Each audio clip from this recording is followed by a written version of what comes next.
아침을 여는 말씀은 예레미야 25장 3절로 11절의 말씀입니다. 유다의 왕 아몬의 아들 요시야 왕 13째 해부터 오늘까지 23년 동안 여호와의 말씀이 내게 임하기로 내가 너희에게 꾸준히 일렀으나 너희가 순종하지 아니하였느니라. 그러므로 여호와께서 그의 모든 종 선지자를 너희에게 끊임없이 보내셨으나 너희가 순종하지 아니하였으며 귀를 기울여 듣지도 아니하였도다. 그가 이르시기를 너희는 각자의 악한 길과 악행을 버리고 돌아오라. 그리하면 나 여호와가 너희와 너희 조상들에게 영원부터 영원까지 준 그 땅에 살리라. 너희는 다른 신을 따라다니며 섬기거나 경배하지 말며 너희 손으로 만든 것으로서 나의 노여움을 일으키지 말라. 그리하면 내가 너희를 해하지 아니하리라 하였으나 너희가 내 말을 순종하지 아니하고 너희 손으로 만든 것으로서 나의 노여움을 일으켜 스스로 해하였느니라. 여호와의 말씀이니라. 그러므로 만군의 여호와께서 이와 같이 말씀하시느니라. 너희가 내 말을 듣지 아니하였느니라. 보라, 내가 북쪽 모든 종족과 내 종 바벨론의 왕 느부갓네살을 불러다가 이 땅과 그 주민과 사방 모든 나라를 쳐서 진멸하며 그들을 놀램과 비웃음거리가 되게 하며 땅으로 영원한 폐허가 되게 할 것이라. 여호와의 말씀이니라. 내가 그들 중에서 기뻐하는 소리와 즐거워하는 소리와 신랑의 소리와 신부의 소리와 맷돌 소리와 등불빛이 끊어지게 하리니 이 모든 땅이 폐허가 되어 놀랄 일이 될 것이며 이 민족들은 70년 동안 바벨론의 왕을 섬기리라.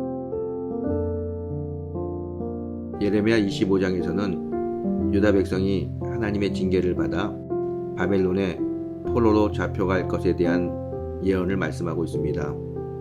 이 예언대로 유다 백성들은 70년 동안 바벨론의 포로로 잡혀가고 유다 땅은 70년 동안 황폐하게 됩니다. 이들이 왜 포로로 잡혀갔는지 오늘 본문을 통해 알아보고 오늘날 하나님께서 우리에게 무엇을 바라시는지 살펴보겠습니다. 3절의 말씀입니다. 유다 왕 아몬의 아들 요아시아 왕 13째 해부터 오늘까지 23년 동안 여호와의 말씀이 내게 임하기로 내가 너희에게 꾸준히 일렀으나 너희가 순종하지 아니하였느니라. 예레미야는 요시야 13년 곧 주전 628년경부터 주전 605년경까지 23년 동안 하나님의 말씀이 그에게 임하였고 그 말씀을 유다 백성들에게 부지런히 전했으나 그들이 듣지 않았다고 말씀합니다. 하나님께서는 선지자 예레미야를 비롯하여 많은 선지자를 통하여 하나님의 뜻을 이스라엘 백성들에게 분명히 전했으나 이스라엘 백성은 하나님의 말씀을 듣지 않았습니다. 하나님께서 선지자를 통해 이스라엘 백성들에게 하신 말씀은 본문 5절부터 7절의 말씀입니다. 그가 이르시기를 너희는 각자의 악한 길과 악행을 버리고 돌아오라.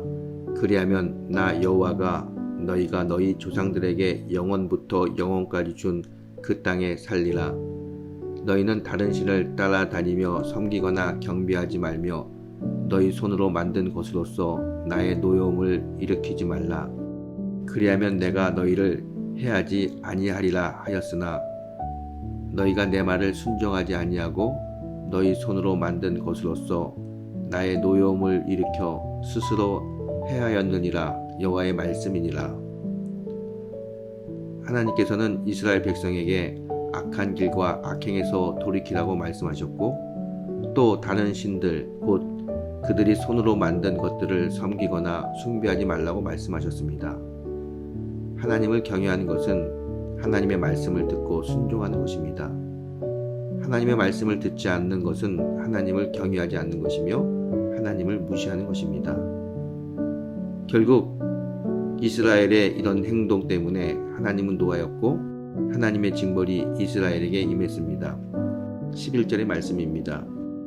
이 모든 땅이 폐허가 되어 놀랄 일이 될 것이며 이 민족들은 70년 동안 바벨론 왕을 섬기리라. 유다는 이 말씀처럼 70년 동안 바벨론의 포로가 됩니다. 성도 여러분, 오늘 본문이 우리에게 주는 교훈은 무엇일까요? 첫째로 우리는 하나님의 말씀을 들어야 한다는 것입니다. 이스라엘 백성은 하나님의 말씀을 듣지 않고 자기들의 생각대로 행동하였습니다. 그러다 결국 망했습니다. 우리는 하나님의 말씀을 듣고 행하는 자가 되어야 합니다. 우리는 성경의 교훈대로 주 예수 그리스도를 믿고 의지하며 구원을 받고 죄를 버리고 바르게 살고 서로 사랑하며 성화를 이루어야 합니다. 두 번째로 하나님의 진노는 무섭습니다. 하나님께서는 그의 사랑하는 백성에게 70년 포로 생활이라는 무서운 징벌을 내리셨습니다. 오늘 우리도 육신대로 살면 반드시 하나님의 징벌을 받습니다. 로마서 8장 13절에서 성경은 이렇게 말씀합니다. 너희가 육신대로 살면 반드시 죽을 것이로되 영으로서 몸의 행실을 죽이면 살리니. 여러분, 우리는 영적인 존재입니다. 육적으로 살지 말고 영적으로 살아야 합니다. 우리가 육적으로 살면 반드시 죽게 되고 우리가 말씀대로 살면 반드시 하나님의 은혜를 받습니다. 하나님은 긍휼의 하나님이십니다. 우리는 하나님의 은혜로 구원받은 사람들입니다. 우리가 말씀을 붙잡고 하나님의 얼굴을 구하는 삶을 살면 하나님은 우리를 인도하십니다. 오늘 아침 오직 하나님의 은혜를 구하며 말씀을 붙잡고 승리하는 귀한 성도님들이 되시기를 주의 이름으로 축원합니다.